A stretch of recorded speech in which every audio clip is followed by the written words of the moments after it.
नमस्कार, स्वागत है आप सभी का एजुकेशन मंत्रा में। दोस्तों, लोकसभा चुनाव से पहले एक बड़ा धमाका हो चुका है। सभी रिक्त पदों पर भर्ती की तैयारी है और कई विभागों में बड़े पैमाने पर दोस्तों भर्तियां होने वाली हैं। साथ ही साथ डीएलएड अभ्यर्थियों का गुस्सा फूटा है। बीएड के पक्ष में एसएलपी से बढ़ी है नाराजगी। तो चलिए दोस्तों, इन सारी अपडेट्स पर हम डिस्कशन करते हैं। तो दोस्तों, लोकसभा चुनाव से पहले रिक्त पद भरने की तैयारी है। 15 दिन में विभागों से रिक्तियों का प्रस्ताव भेजने के निर्देश दिए गए हैं। तो राज्य सरकार लोकसभा चुनाव से पहले सरकारी विभागों में खाली पदों को भरना चाहती है। इसके लिए विभागों से रिक्त पदों का ब्यौरा तैयार करते हुए संबंधित आयोगों को 15 दिन में भेजने का निर्देश दिया गया है। भर्ती प्रक्रिया जल्द पूरा करने के लिए ई अधियाचन के माध्यम से प्रस्ताव भेजने की व्यवस्था लागू की गई है। राज्य सरकार ने समूह ग के पदों पर भर्ती का अधिकार उत्तर प्रदेश अधीनस्थ सेवा चयन आयोग और समूह क ख के पदों पर भर्ती का अधिकार उत्तर प्रदेश लोक सेवा आयोग को दे रखा है। प्राइमरी से लेकर डिग्री कॉलेजों तक में शिक्षक भर्ती शिक्षा सेवा चयन आयोग के माध्यम से कराई जाएगी। शिक्षा सेवा चयन आयोग के अध्यक्ष के पद पर जल्द ही तैनाती की तैयारी हो रही है, जिससे शिक्षकों के रिक्त पदों को जल्द भरा जा सके। तो यहाँ पर दोस्तों शिक्षा सेवा चयन आयोग का भी जिक्र हुआ है और साथ ही साथ यूपी ट्रिपल एससी और यूपी पीएससी का भी। तो मतलब UP triple SC, UP PSC और आपका ये शिक्षा सेवा चयन आयोग, ये तीनों मिलकर काम करेंगे और सभी विभागों में रिक्त पदों को यहाँ पर जल्द से जल्द जो है विज्ञापित किया जाएगा। तो ऐसे में उत्तर प्रदेश के अंदर प्राथमिक विद्यालयों में जो लाखों पद रिक्त हैं, उसके लिए छात्रों को बेहतर प्रयास करने होंगे। डीएलएड के छात्र आगे आएं और अपनी आवाज़ को बुलंद करें, जिससे कि ई अधियाचन के माध्यम से आपके रिक्त पदों का ब्यौरा भी संबंधित आयोग को भेजा जा सके।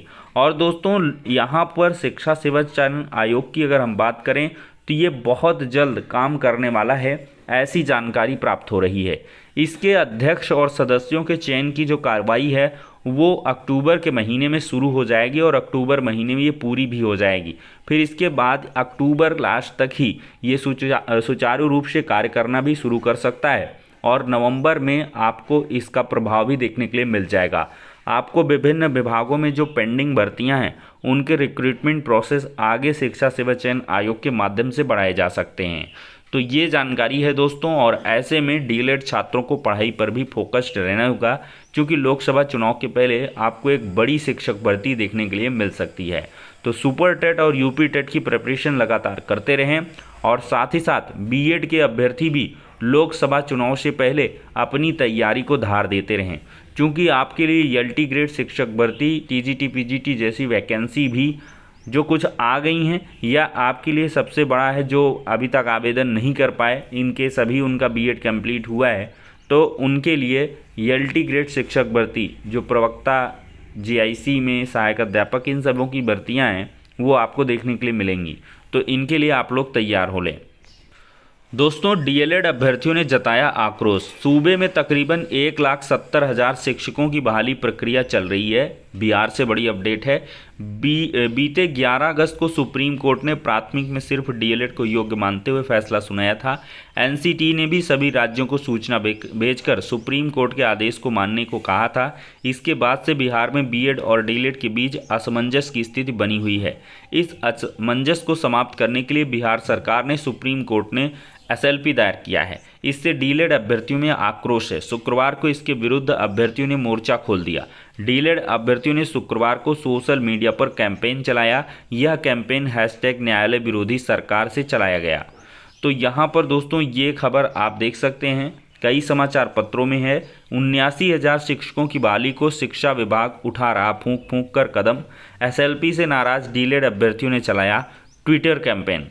तो सरकार द्वारा जो एसएलपी दाखिल की गई और इसमें स्पेशली बीएड के पक्ष में एसएलपी दाखिल की गई है, इस वजह से डीएलएड के बीच नाराज़गी है कि सुप्रीम कोर्ट के आदेश को न मानते हुए या सुप्रीम कोर्ट के आदेश में स्पष्टता न खोजते हुए जो बिहार सरकार ने कदम उठाया है वो डीएलएड के हित में नहीं है और इसी वजह से डीएलएड छात्र इसका विरोध कर रहे हैं। दोस्तों, यहाँ पर आप लोग देख सकते हैं कि 2000 नोट बदलने का जो आखिरी दिन है वो आज है। शनिवार को उसे हर हाल में बदल लें। 2000 रुपये के नोट। भारतीय रिजर्व बैंक ने शुक्रवार को स्पष्ट किया है कि कोई अगर 2000 का नोट नहीं बदलना चाहते तो शनिवार के बाद वह सिर्फ कागज़ का टुकड़ा बनकर रह जाएगा। आरबीआई ने 2000 के नोट को बदलवाने की आखिरी तिथि 30 सितंबर तय की थी। पिछले महीने केंद्रीय बैंक ने कहा था 2000 रुपये के 93% नोट बैंकों में लौट आए हैं। मई में सरकार ने इस नोट को चलन से वापस लेने का फैसला लिया था। माहौल देख सकते हैं। डीएलएड कॉलेजों की संबद्धता बढ़ाने के लिए आवेदन 20 अक्टूबर तक। तो डिप्लोमा इन एलिमेंट्री एजुकेशन कॉलेजों की संबद्धता के लिए 20 अक्टूबर तक आवेदन किया जा सकता है। पीएनपी की ओर से शुक्रवार को इसका नोटिस जारी किया गया है। 5 साल बाद संबद्धता के लिए आवेदन मांगे गए हैं। एनसीटी की अधिसूचना सुप्रीम कोर्ट से खारिज होने के बाद डीएलएड का क्रेज बढ़ गया है, इसलिए संबद्धता प्रक्रिया शुरू करने की मांग भी हो रही है। योगी जी का स्पेशल फोकस भी देख सकते हैं। यूपी के 57 जिलों में मॉडल कंपोजिट स्कूल बनेंगे। बेसिक व माध्यमिक शिक्षा के क्षेत्र में बड़े बदलाव के लिए सीएम के निर्देश जारी हो चुके हैं। 12वीं तक की पढ़ाई इन विद्यालयों में होगी। मतलब प्री प्राइमरी से 12वीं तक के जो एक विद्यालय हैं 57 जिलों में होंगे और 5 से 10 एकड़ तक इन विद्यालयों के लिए परिसर होगा। लैंग्वेज लैब और मॉड्यूलर प्रयोगशाला होगी।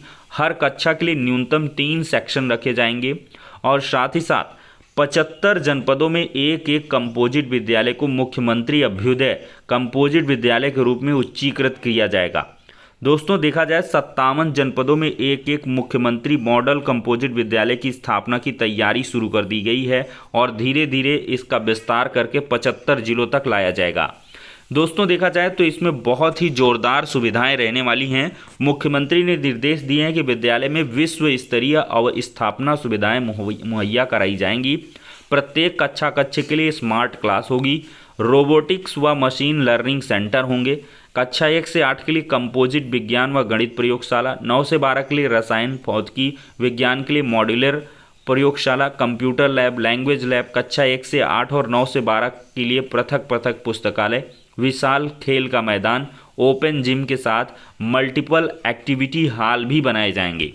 और दोस्तों जो इसमें शिक्षकों की नियुक्तियां होंगी वो एग्ज़ाम के बेस पर होंगी और साथ ही साथ ऐसे सभी विद्यालयों में हाई क्लास की सुविधाएं होंगी। यहाँ पर हर एक वो सुविधा होगी जो किसी एक बड़ी यूनिवर्सिटी में होती हैं या बड़े बड़े विद्यालय इंटर कॉलेजों में होती हैं। वो सुविधाएं आपको इन विद्यालयों में देखने के लिए मिलेंगी। मतलब कि योगी जी का पूरा फोकस बेसिक एजुकेशन की नींव को मजबूत करने को लेकर है। तो बेसिक और माध्यमिक शिक्षा विभाग मिलकर काम करेंगे मॉडल कंपोजिट विद्यालयों के लिए। तो आप लोग बिल्कुल भी निराश ना हों, शिक्षक भर्तियां आएंगी और वो बिल्कुल आएंगी। तो फिलहाल के लिए दोस्तों इस वीडियो में इतना ही। नेक्स्ट में मिलते हैं।